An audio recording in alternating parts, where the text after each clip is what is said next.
Hello, everybody. Welcome back to another great edition of Sports A to Faye. I'm your host, Logan Graffy, and on today's show, going to be talking about the LSU USC matchup that just happened, and also going to get into a little bit of the Saints Carolina Panthers matchup that is vastly approaching. But first and foremost, we have to talk about the USC LSU game that just happened over the weekend. LSU loses another home opener for the fifth time in a row. They have not won a season opener since 2019, in which was that legendary season with the greatest college football team of all time with Joe Burrow, Justin Jefferson, Jamar Chase, and all of them. Looking at the total team stats, you would think LSU would have, maybe won the game, but starting out, the defense gave them opportunities, ample opportunities to win the game, which is crazy to think. So if you look at the total yards, that as I am, you can see USC outgained LSU in total yards 447 to 421. And the rushing yards difference is crazy to look at as well as I am, because at one point LSU had only 40 yards total rushing in the first half. They finished the game with 117 rushing yards. The run game was just getting going finally. John Emery, who has had an up and down career at LSU, finally looked like the kid from Destrehan that we all knew from high school. The passing yards, Garrett Nussmeier looked fantastic, but here was the problem. Conservative play calling is what lost LSU that game, as well as the defense, gave the team ample opportunities, but there's still some glaring holes on this defense. And the secondary, Ashton Stamps did a great job in the second half. PJ Woodland, there's a young secondary. There's things to work on. You have the Nichols matchup coming up soon, or coming up the next game, week 2. But if you look at the conservative play calling is what really lost LSU that game. If you look, time of possession, LSU led in time of possession 33 to 27. 1 of 2 on fourth down. 5 of 13 on third down is not great at all. 21 first downs compared to 24 for USC. USC and Miller Moss just look like they wanted it more. That's what it looks like to me. But after the game, Brian Kelly had his, press conference. He was very, very angry. Very angry. And you can understand why, but I don't think, he should have blamed Garrett Nussmeier or even threw Garrett Nussmeier under the bus in a manner of speaking. But he did, which some people just cannot think clearly when they're angry. Many of us can relate, but Garrett Nussmeier was not the problem. Garrett Nussmeier was the highlight. But here's one of the problems I can highlight, though. In the first half, Kyron Lacey was just killing USC. Ample amount of targets, got him involved early. He was killing them. Kyron Lacey even had a touchdown in the back of the end zone on a beautifully placed ball by Garrett Nussmeier. And then second half, it was just, where did he go? He was just invisible, apparently. The one thing I want to see, the short passes there was a lot of checkdowns in that game, but there was a lot of vertical passing in the first half. But second half, it just looked like Joe Sloan and Cortez Hankton kind of just said, okay, let's get conservative. I don't know why, but it's one game. It really does just suck that they lost, but it's one game. I still believe this team can get to 10-2, 11-1 in the regular season and make the playoffs.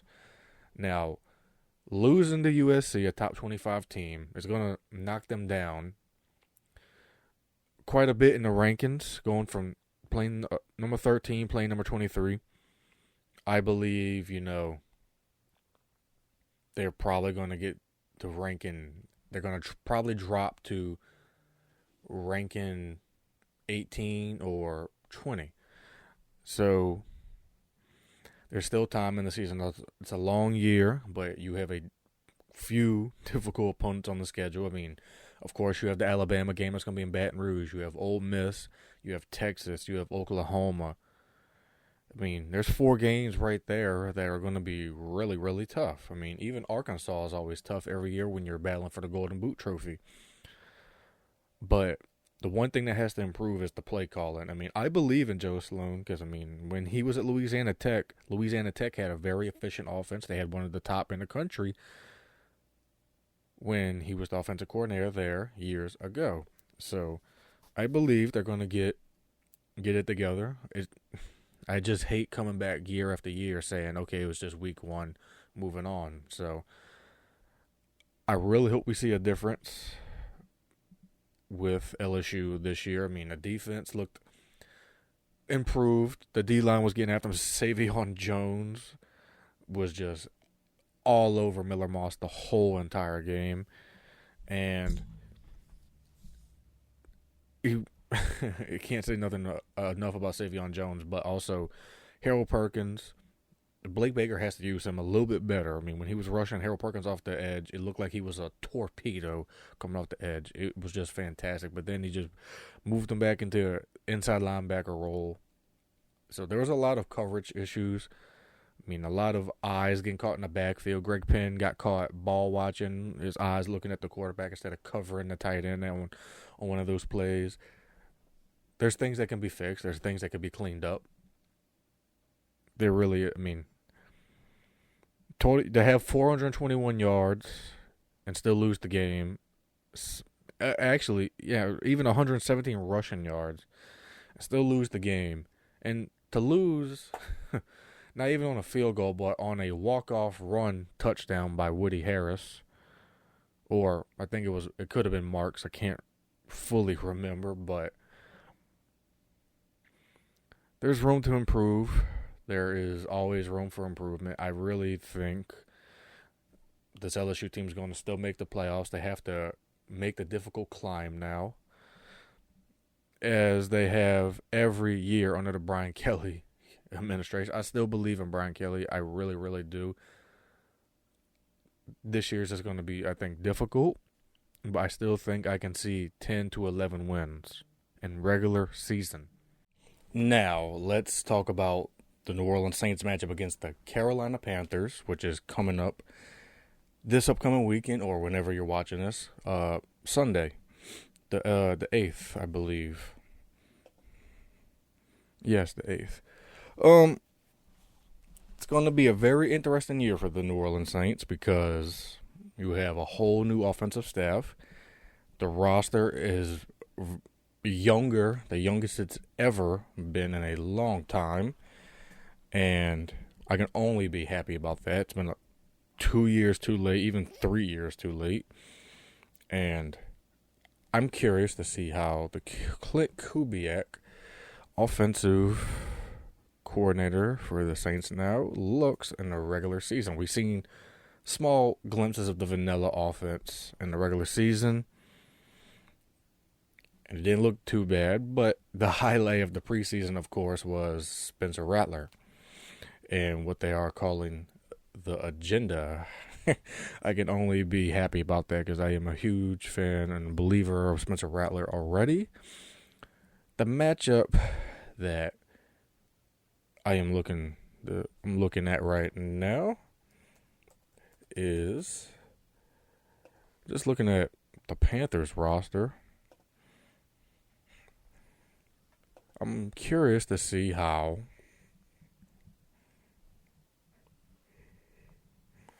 their roster,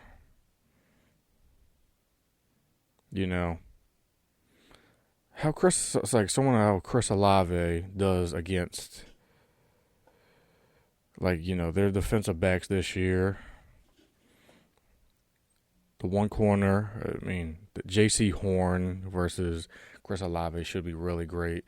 But, of course, is this going to be finally, he's an 11-year vet. Is this going to be the year that Derek Carr finally puts it together? It's a rhetorical question. I hate to sound like that, but I think the Saints can win 10 games this year. And that's the ceiling for me is 10 wins is the ceiling. The absolute floor is, I think, 7. I think 7 wins is the absolute floor. And if they get to the floor, then they have bigger issues than just the offense. They have bigger issues than that. So, I think the Saints can beat the Carolina Panthers. I still think the Carolina Panthers, they are still rebuilding. So, going into this, I think the defense is going to be really great this year. Again, I think the Saints are going to have a top 5, top 7 defense. As for offense, I'm curious to see how Clint Kubiak uses Alvin Kamara and Jamal Williams, the running back room. Also, I can't wait to see how he uses Taysom Hill. We already seen a tiny bit in the preseason. He's kind of using him all over the field, even in the backfield, kind of like a Kyle Juszczyk role. So, I think it's going to be a very interesting year for the New Orleans Saints, and let's just enjoy the ride. So, with that being said, you guys, this was a great episode. I'm glad to be back after a short hiatus. Be sure to like, subscribe, and share this YouTube show all over social media, wherever you are at, whether it be Twitter or X, Facebook, Instagram, Snapchat, Threads, anywhere you are on social media. Be sure to follow me on Twitter or X at TheSoulMan57. Also, you can follow the Sports A2Fe Twitter or X page as well. Just search at Sports A2Fe. You can also find me on Facebook. Search my name, Logan Graffia. Well, you guys, this has been another great edition of Sports A2Fe. I shall see you guys next time.